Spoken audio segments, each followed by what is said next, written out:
Chapter 2: Maslow's House. The Maslow estate emerged from the winter mist like something half-remembered from a nightmare.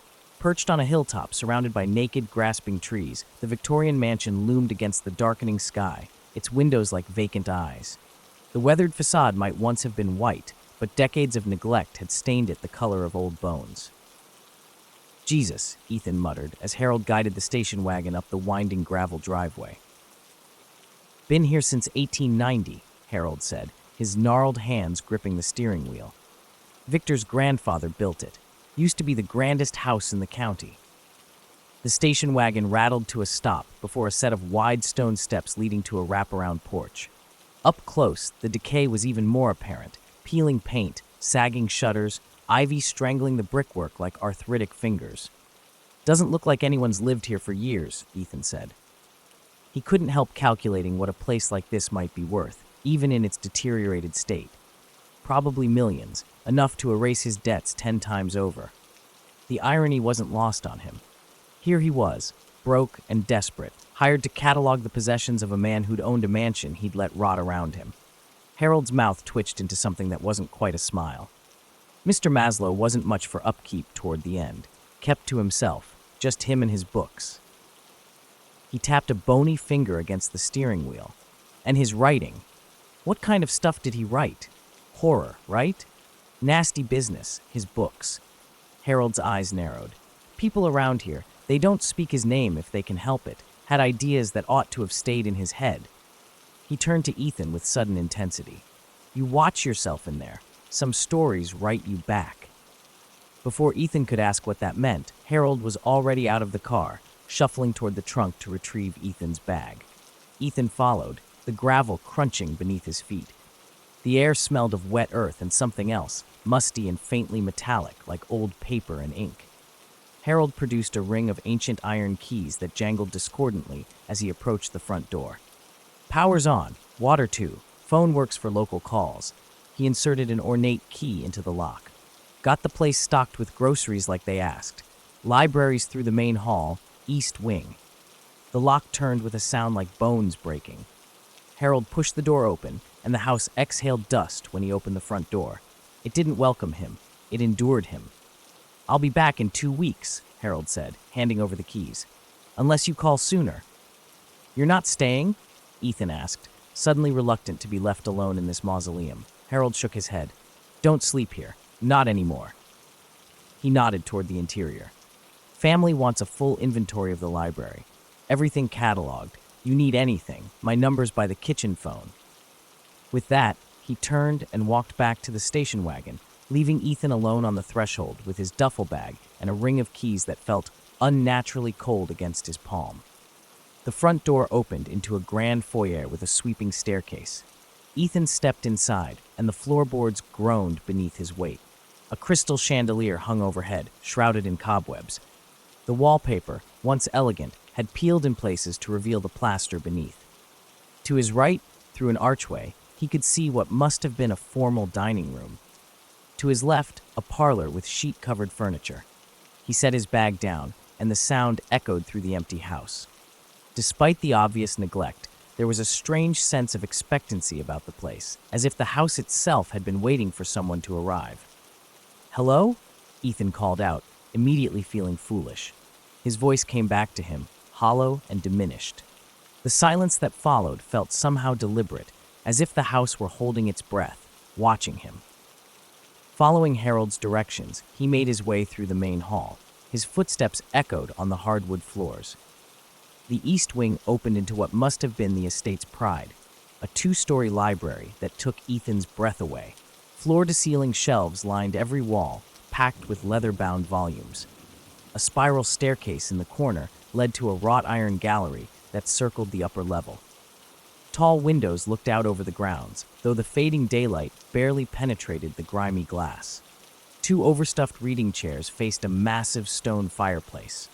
A mahogany desk sat before the windows, its surface bare except for a brass lamp and an empty leather blotter. Ethan surveyed the shelves with a professional eye. Something about their arrangement struck him as odd.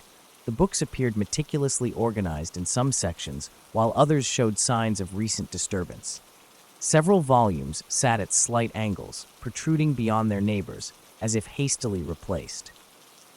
Harold had mentioned preparing the house, but these shelves didn't look like they'd been touched in decades, except for those few displaced books. The room smelled of aging paper, dust, and something else, something Ethan couldn't identify, but that made the hair on the back of his neck stand up. He ran his fingers along the nearest shelf, leaving tracks in the dust. 2 weeks, he murmured to himself. 2 weeks to catalog all this. The task seemed insurmountable now that he saw the scale of it.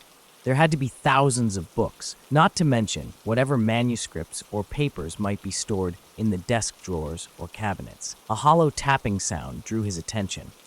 One of the windows was open a crack, the glass pane gently knocking against the frame in the breeze. Ethan crossed the room and secured it, noting the view of the overgrown gardens below, and beyond that, the dense woods that surrounded the property. In the distance, the Hudson River gleamed like polished steel in the fading light. His stomach growled, reminding him he hadn't eaten since a hastily purchased bagel at Grand Central. He'd need to find the kitchen and see what supplies Harold had left. As he turned from the window, something on the desk caught his eye, a faint rectangular outline in the dust where something had recently been moved. He leaned closer. It was as if a book had been sitting there until very recently, despite the thick layer of dust everywhere else. Ethan glanced around the empty room, an inexplicable chill crawling up his spine. He was being ridiculous. Harold had probably moved something while preparing for his arrival. The library door swung shut with a sudden bang that made Ethan jump. Just the draft from the broken windowsill, he told himself. Nothing more. He made his way back to the foyer to retrieve his bag, then went in search of the kitchen. The house was larger than it appeared from outside, with twisting corridors and unexpected alcoves. The kitchen, when he finally found it, was a large, old-fashioned room with an ancient gas stove and a refrigerator that hummed like an idling engine. True to Harold's word, the refrigerator was stocked with basic provisions: milk, eggs, bread, cold cuts, beer. A folded note on the counter contained Harold's phone number and a rough map of the estate's first floor. Ethan made himself a sandwich and opened a beer, trying to shake the sense of disquiet that had settled over him. The kitchen windows were dark now, reflecting his pale face back at him. He looked tired, he thought, older than his 37 years. After eating, Ethan found what appeared to be the master bedroom on the second floor. The four-poster bed was made up with fresh linens. Clara must have arranged that, but the room retained the musty smell of disuse. He unpacked his clothes into an ancient wardrobe, set up his laptop on a small writing desk, and placed his phone on the nightstand. No signal, he noticed. Of course. Too wired to sleep despite his exhaustion, Ethan decided to begin his work. He returned to the library with his laptop and a notebook, settling at the mahogany desk. The brass lamp cast a warm pool of light that barely penetrated the surrounding darkness. The shelves loomed around him like sentinels. "Okay," he murmured to himself. "Let's see what you've got, Victor Maslow." He opened his laptop and created a new spreadsheet. Title, author, publication date, condition, estimated value. Simple enough. He'd start with the shelf nearest the desk and work his way around. The first book he pulled down was a leather-bound collection of Poe's works. The second was an obscure volume on Mesopotamian death rituals. The third, a treatise on automatic writing. As he worked, Ethan began to notice a theme: occultism, spiritualism, death. Maslow had apparently been obsessed with the macabre, not just as a writer but as a collector. An hour passed, then two. The titles blurred together as fatigue set in. Ethan's eyes burned from the dust. He decided to call it a night and picked up his laptop, turning to leave. That's when he noticed it, a small drawer in the desk he hadn't seen before. It was flush with the wood, nearly invisible in the dim light. Curious, he tugged at it. The drawer was locked. Ethan glanced at the ring of keys Harold had given him. One by one, he tried them in the small keyhole until finally, a tiny silver key turned with a soft click. The drawer slid open, revealing a leather-bound journal. Ethan lifted it out carefully. The cover was unmarked, the pages yellowed with age. He opened it to the first page and found himself looking at elegant, if erratic, handwriting. Some stories write themselves. Others demand to be fed. Below that cryptic line was a date, March 12, 1974. Victor Maslow's journal. Ethan's heart quickened. This could be valuable, perhaps the very thing the family was hoping to find. He flipped through the pages. Most contained what appeared to be notes for a novel, character sketches, plot points, strange diagrams. Maslow's handwriting deteriorated as the journal progressed, becoming more frantic, harder to decipher. The final entry caught Ethan's eye. The date was June 17, 1976, what must have been shortly before Maslow's death. The handwriting was barely legible, the pen having dug deeply into the paper. It's not finished, it's not satisfied. God help whoever finds the final draft. Ethan stared at the words, a strange unease settling over him. Below the text was a small sketch of a circle of pens surrounding what looked like an open book. The final draft. Something in the phrase resonated with him, sparking a familiar tingle, the same feeling he'd had when inspiration used to strike, back when words still came easily. Despite his unease, he felt a pull toward Maslow's cryptic warning. What was it that remained unfinished? What manuscript had reduced this successful author to scrawling, desperate warnings? Part of him, the part drowning in debt and rejection, wondered if Maslow's final work might still exist somewhere in this house. Something unpublished. Something he could. The lamp on the desk flickered, and Ethan nearly dropped the journal. The light steadied, but the shadows in the room seemed to have deepened. He suddenly felt as though he was being watched, though he knew he was alone in the house. Unnerved by both the journal's warning and the direction of his own thoughts, Ethan reluctantly returned the journal to the drawer and locked it. The key felt unnaturally cold against his palm. As he left the library, he could have sworn he heard the faint sound of typing coming from somewhere in the darkness.